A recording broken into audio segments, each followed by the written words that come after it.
Hello and welcome to West Hill Golf Club here in Surrey, where today I'm very lucky because I've been given the opportunity to test Ping's brand new iBlade range of irons. Now, the Ping iBlade comes into the range to replace the previous generation S55, so they're not in there to replace the Ping I iron that was launched this time last year.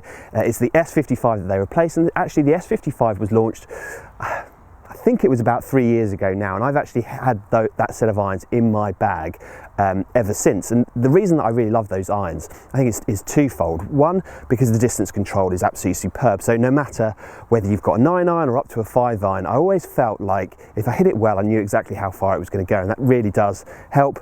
I also love the idea that, as with all Ping golf clubs, their engineers are always trying to build in as much forgiveness as they can into the sort of sized head that they're looking to produce. So in the S55 version, it was a case of quite a slim looking head, traditional, almost blade-like, but they're always going to try and put as much forgiveness as they can into that iron. So here we have it, the new Ping iBlade. I'm very interested to see how it performs, because if it does well, it may well end up in my golf bag. And before I get onto the actual testing, I've got the range here to use and the GC2 launch monitor to provide some feedback. Before I do that, just a quick top line on some of the key technological improvements they've added here. The first thing is they have a larger surface area for the elastomer in the back of the head. Now, the S55 had elastomer in the back.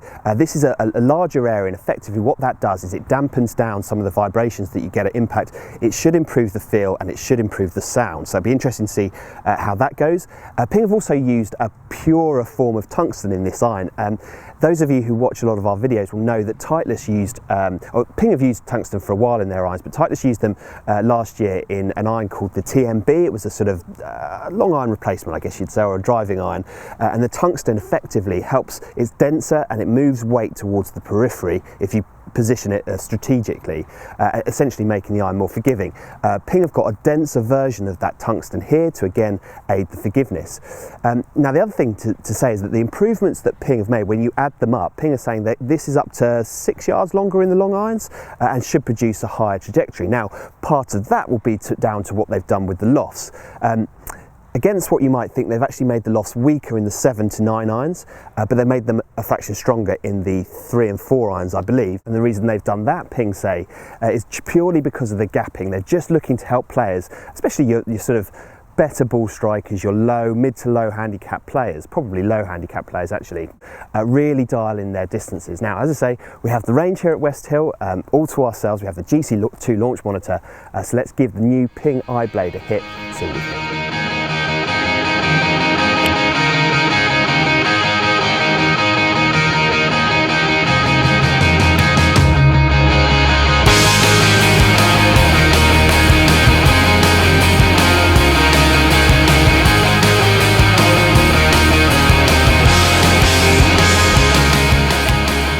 Okay, so I finished the testing of the Ping iBlade, and just to give you, before I get into the numbers specifically and how it performed, I just want to give you an idea about how we did the test. So the way in which we did it is I hit 10 shots with the 9, the 7 and the 5 in the Ping iBlade, and then I hit 10 shots with the 9, 7, the 5 in the Ping S55 iron. I took out the 2 worst shots that I hit, so whether that was because of dispersion or because of the quality of strike, I took out the 2 worst, and then I've got the average data there. I didn't take any shots out. What you see is very much what I did, how I hit the ball. I actually hit the ball okay, so I wasn't too concerned about that. And now I'm not going to talk too much about the comparison between S55 and iBlade. We've actually produced a specific video on exactly that, so please do take a look at that.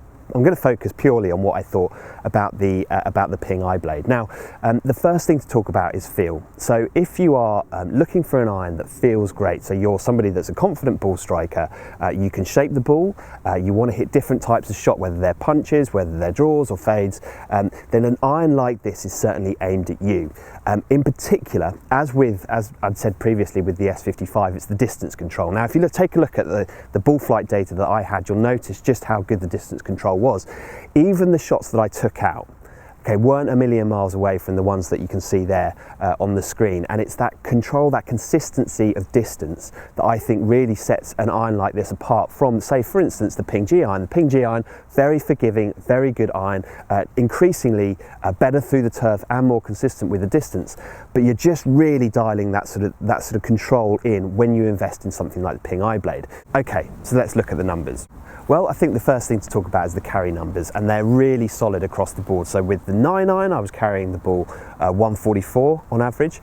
With the 7 iron, I was carrying it 173, and with the 5 iron, I was carrying it 191. All really solid numbers, all really impressive. But the key to that, certainly in the mid and the long irons, was the fact that it was launching a little bit higher, as Ping said it would. So what they say in the marketing info that gets sent out, it's true. So the 7 iron was launching higher, both the launch angle and the peak height were higher, and actually that went up in the 5 iron. So anytime you're coming into a green from distance, you will get a little bit height to give you a bit more control. But what I would say is that if you're somebody who's always used a traditional looking iron and you hit the ball fairly low, this extra height does not equate to any weaker ball flight. Okay, the ball flights are still strong, they hold their line really nicely in the air. As you can see from the dispersion of the shots I hit, they weren't too bad at all. Okay, so that leads me on to who is this iron actually aimed at? Well, there's no doubt it is aimed at the better ball striker. When you set the club down behind the ball at address, the top line is thin.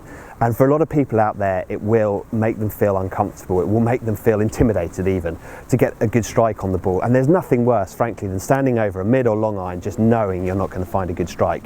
As aspirational as these irons are, as good as they look in the golf bag and as good as they look behind the ball, I'd say if you are a little bit nervous about the strike, then you should be looking elsewhere.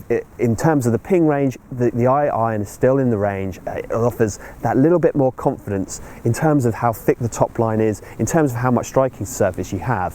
When you sit it down behind the ball, you'll get that little bit more confidence here. So it really is aimed at the better ball striker. But having said that, as with the previous generation S55, you really do notice, or I certainly notice, the forgiveness they've packed in, especially when I test these against other brands that maybe don't work quite as hard as Ping do on the forgiveness element. It's something that they've been well known for over the years. And if you are somebody that's used a kind of a mid-profile iron in the past, something that offers a blend of feel and forgiveness, then there's no harm in testing these out. You might well be surprised just how forgiving they are. And that added consistency you get, both in terms of the ball flight and in terms of distance control, could end up saving you shots. So the Ping iBlade, they look absolutely fantastic in the bag, they look fantastic behind the ball. The question you'll need to answer is, can you strike them well consistently? If you can, maybe they'll make it into your bag in 2016.